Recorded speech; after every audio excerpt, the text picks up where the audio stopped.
All right, let's dive into this explainer and unpack a seriously chilling sci-fi narrative about a post-collapse society digging up the ruins of its past. We're looking at a story called Post-Apocalyptic Archaeology, which is this fascinating exploration of what happens when future generations unearth the physical and digital remains of our current world. So what actually happens when archaeologists discover their so-called wise ancestors literally chose their own extinction? That is the provocative question driving our whole journey today. It forces us to look at our own world through the dramatic irony of the future. Imagine a society 3 centuries from now built from the ashes of a global collapse, uncovering the artifacts of the civilization that destroyed the planet. What would they think of us?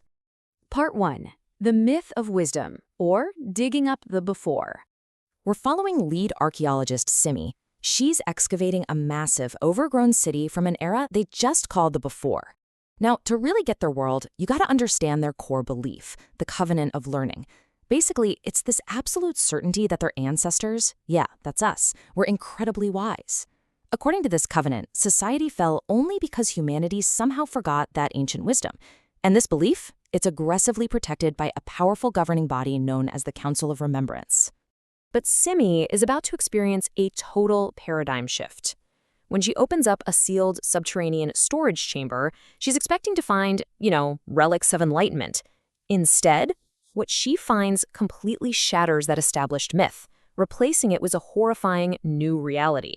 Which brings us to part 2, an archaeology of waste and the layers of excess.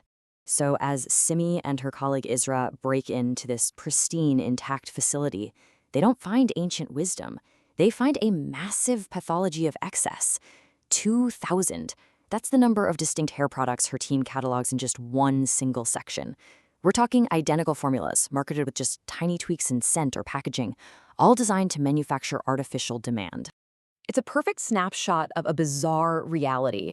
I mean, Simi's team is just baffled by these absurdities. Think about it. A single piece of fruit wrapped in 6 distinct layers of plastic. Or chemically identical colored water sold in millions of single-use bottles.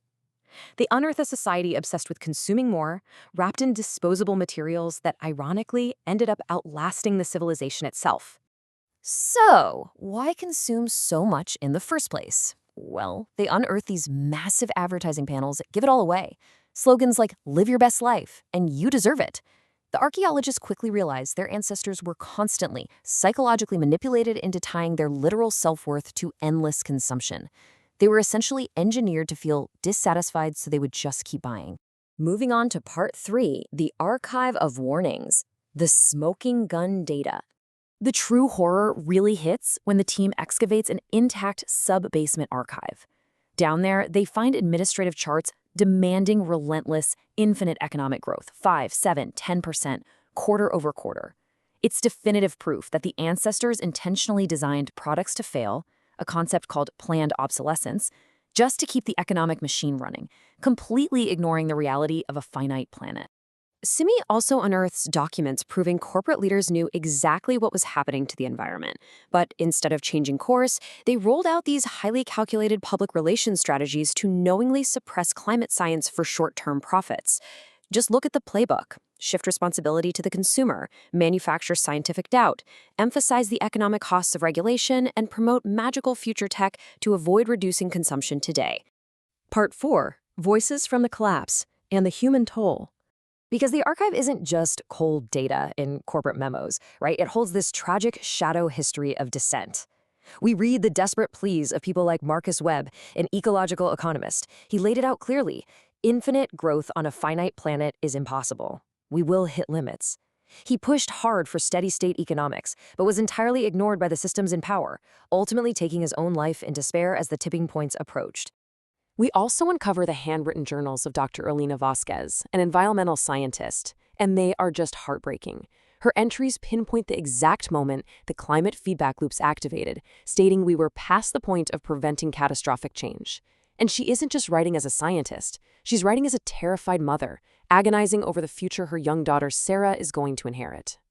Then, in a miraculous digital recovery, the team finds a final video testimony from August 2098. It's a 25-year-old guy named Thomas Chen, recording a message as his city empties out and society totally unravels. He looks dead into the camera and explicitly begs the future. We failed. You don't have to. He urges whoever finds the video to build systems that serve the many, not just the wealthy few. Which leads us to part 5, suppressing the truth and the battle for the future. Because when the Council of Remembrance gets wind of these mind-blowing discoveries, they don't exactly celebrate the uncovering of historical truth. No, they immediately issue authoritarian protocols. They demand all findings be submitted for review, require pre-publication approval, and force the archaeologists into strict confidentiality agreements. They're essentially criminalizing Simi's archaeology just to protect their comfortable mythology and hide the fact that systemic greed destroyed the world. And the indoctrination back in the before ran incredibly deep. Simi's team finds something arguably more insidious than the corporate memos: an actual high school textbook. It features a debate topic asking students if economic growth is compatible with environmental protection. Think about that. Entire generations were systematically taught to debate their own survival as a casual economic calculation. Piecing all of this evidence together, the archaeologists construct a tragic timeline of failure. It's a 90-year record of warnings that were deliberately crushed.